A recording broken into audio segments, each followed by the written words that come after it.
Did you know that 60% of Americans live paycheck to paycheck? Even those earning six figures, the middle class mindset might be keeping you broke. Let's break down the habits that trap people in financial stagnation and how to break free.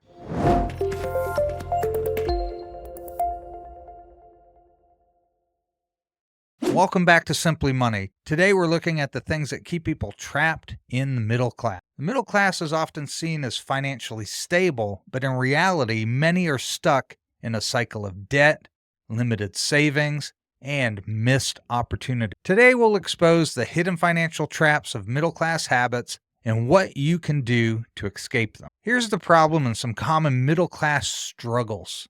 60% of Americans live paycheck to paycheck.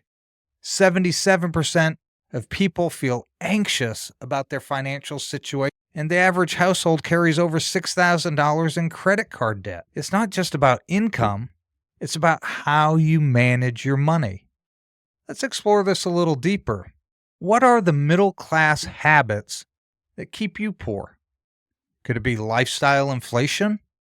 Every raise equals a bigger house, fancier car, or more unnecessary expenses.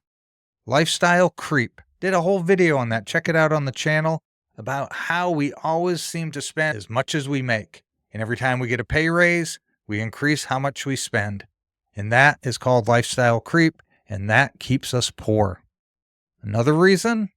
Relying on debt. Credit cards, car loans, and mortgages eat away at our wealth. And we'll get into mortgages here in a minute. But debt and relying on it is what keeps us trapped. Another trap? No investing strategy. Most middle-class families don't invest beyond their 401k, missing out on major wealth-building opportunities. And a lot of people aren't even taking advantage of their 401ks and the match of the free money your company offers. There are so many traps we fall into. Are there any here that have hit home for you so far? Leave a comment down below. What trap have you fallen into? We've all done it. I've done it. And I'm glad I was able to get the knowledge and put it into action to not be in that place anymore. Another thing that keeps us trapped, lack of emergency funds. This goes back to the second one by relying on debt, because nearly half of Americans can't cover a $1,000 emergency without going into debt. So if you don't have contingency money set aside, an emergency comes up, you rely on debt. It's a vicious cycle. An emergency fund helps break that cycle of relying on debt. Another trap is focusing on good debt instead of asset. Student loans, cars, all those types of things. But mortgages can be considered good debt and can be useful. But without a proper strategy, they become lifelong chains. Because we want bigger and fancier, car loans now can go 6 years. Because we can't afford the car, so we extend the amount of time we're paying on it, paying more interest. Because we don't want to settle for a lesser vehicle, they've extended the amount of time we can pay on them, and we're paying for 6 years on a depreciating asset. So what can we do to change that? Think about everything I just said, and we're going to flip it on its head. Live below your means, even when you earn more. That's the first thing. Live below your means. If you make $30,000, you need to live on less than that. If you make $200,000, you need to live on less than that. So you can build an emergency fund, you can invest, you can do those things and build wealth. Second thing you can do is invest early and often. Index funds, real estates, and build real wealth.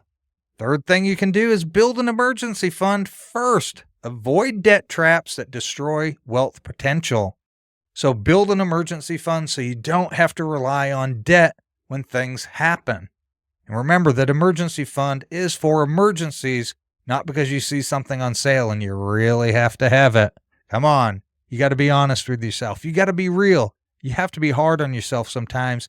In order to build financial freedom and build wealth, you're going to have to forgo some things that you want. But then you can live in the future in a way that you never dreamed that you'd be able to.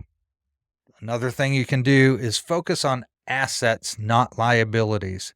Income-generating investments beat luxury purchases. That vehicle that you want that you're paying for 6 years, maybe bring you a little bit of joy. You feel proud. You pull up next to somebody in the stoplight and you feel like, oh, look at my car. Great. There's a moment that you feel special. But buying a house that creates wealth, that generates income, or investing in stocks that pay dividends or build wealth in different ways because they're assets that are growing and generating income for you. See, breaking free from the middle class habits isn't about making more, it's about managing better. Small changes in spending, saving, and investing can completely transform your financial future. Have you fallen into any of these middle class traps? Drop a comment below. Share with the community. I know I did. I relied on debt for years as a young adult. But thankfully, getting out of that cycle has liberated me and helped me build my wealth. If you like this video, hit that like and subscribe button. Don't forget to hit the bell notification so you know when future videos are launched. And we appreciate you joining us, and I'll see you next time on Simply Money.